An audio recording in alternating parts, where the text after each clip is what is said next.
What's up guys, Mike here, the Detroit Borg with Apple's grand finale to end 2017. This is the brand new iMac Pro.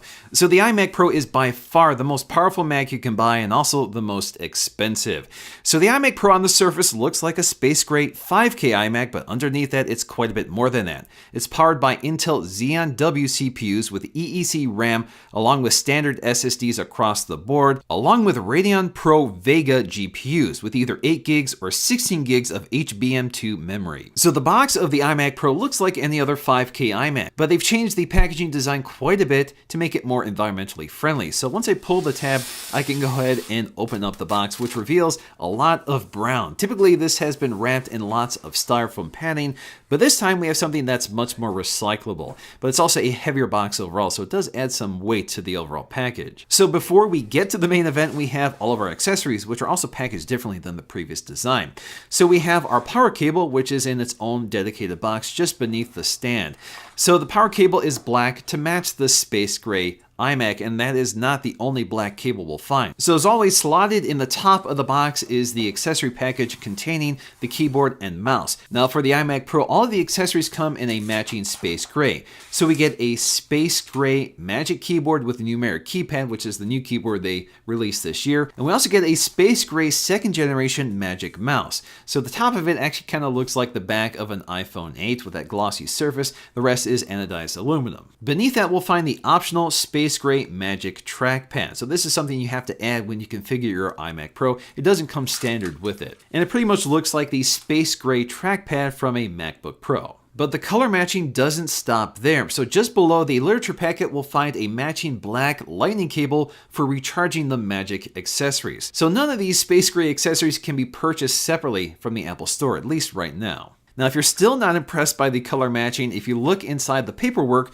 we get a set of black Apple stickers, which is something we saw with the last Mac Pro. We also get a quick start guide and a black microfiber cleaning cloth for cleaning that glass display. Comparing these accessories to the standard white and silver accessories, obviously the black keys mean we have much more vibrant white text, which I think looks really sharp. Again, this is very similar to the space gray MacBook Pros. Of course, they've color coordinated in other areas, such as the antenna stripe along the back of the devices, which is colored black instead of white. And the bottom of the accessories are a matte black plastic instead of a glossy white plastic. So getting to the main event, it's actually surprising how lightweight the iMac Pro is. It basically weighs the same as a standard 27-inch iMac. That's pretty surprising when you consider how much hardware is in this computer.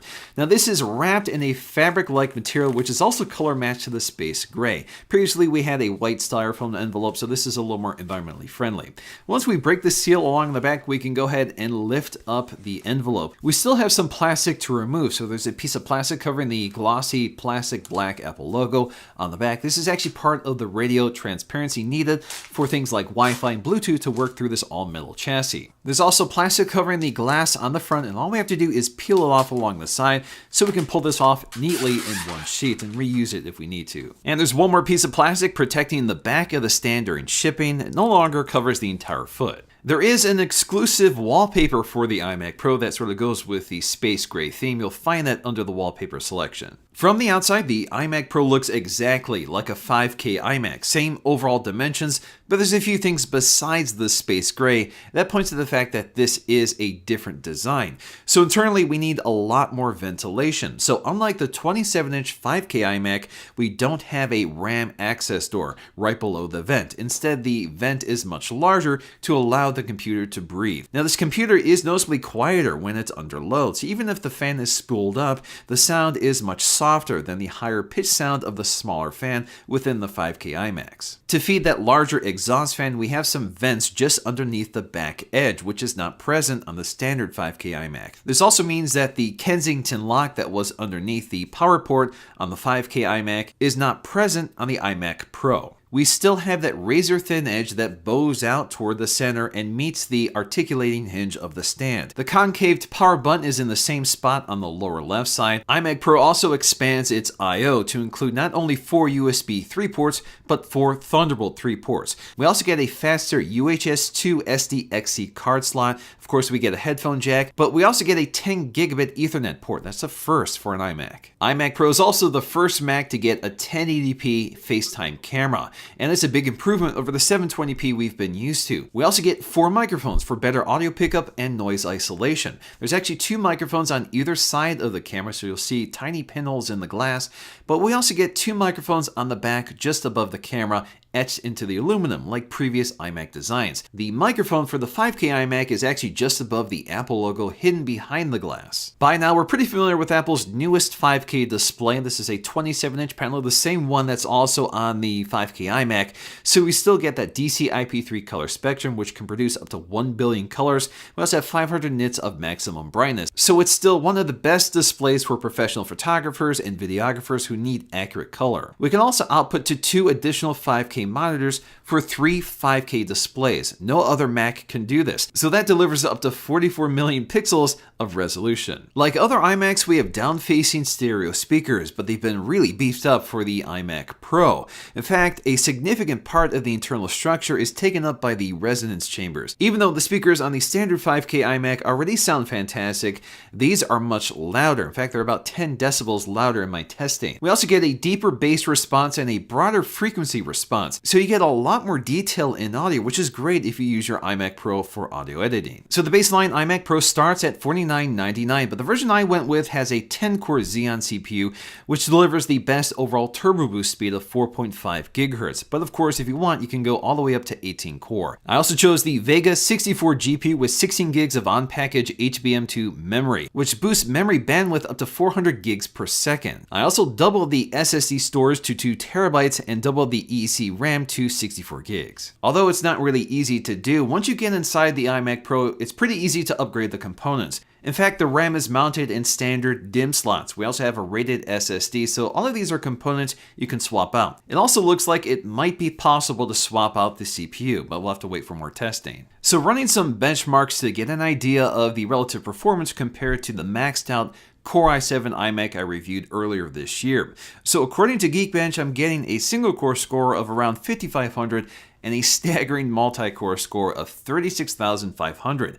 So you can see the 5K iMac with the Core i7 clocked at 4.2 GHz still beats the single-core score of the Xeon clocked at 3 GHz. OpenCL performance makes a big jump here with the iMac Pro from 122,000 to nearly 170,000 on the score. The gap increases with the Metal benchmark jumping from 115,000 to 174,000. So the iMac Pro's GPUs are ideal for 3D rendering and VR game development, but it's not really a gaming machine. So if you look at the Cinebench scores, the OpenGL score are up modestly with the iMac Pro, over the top of the line 5K iMac with the Radeon Pro 580 GPU. But the CPU benchmarks are off the charts. They're more than double the performance of the iMac 5K. iMac Pro also offers up to 120 gigs of fast DDR4 ECC RAM and 4 terabytes of SSD storage. And with the rated configuration, we get up to 3.3 gigs on the write speed and 2.8 on the read speed. So when it comes to real-world applications, what I'm most interested in finding out is how fast Final Cut Pro can transcode video on the iMac Pro. So I duplicated the same 7-minute plus 4K project on each machine and exported it using the same compressor profile. And as I expected, the 5K iMac outperformed the iMac Pro, completing the same task in about 8.5 minutes, while the iMac Pro took a little over 10 minutes. This is thanks mostly to Intel's QuickSync video encoding hardware, which is not available on the Radeon CPUs in the iMac Pro. However, the iMac Pro destroys the 5K iMac in other CPU-intensive tasks, such as video stabilization, which takes a fraction of the time on the iMac Pro. iMac Pro is really engineered for professional users that can benefit from the multi-threaded processing power of Xeon CPUs or need the overhead to run multiple demanding applications at once and render projects quickly. And if you're editing 8K video, this is clearly the best Mac for the job. When it comes down to it, if you don't know you need the iMac Pro, you probably don't need the iMac Pro. This is a very specialized computer for a certain professional who needs the workstation power of Xeon CPUs and Vega GPUs. The iMac Pro is overkill certainly for my needs with 4K video editing, but it's nice to have the graphics headroom for 3 5K monitors, along with the additional I/O and improved speakers, cameras, microphones, and the overall improvements to RAM and storage speeds. And I have to admit, it's really just nice to have a space gray iMac to match everything else. Alrighty guys, hope you enjoyed this look at the iMac Pro. If you guys enjoyed this video, please let me know with a like, and I'll see you again in my next video.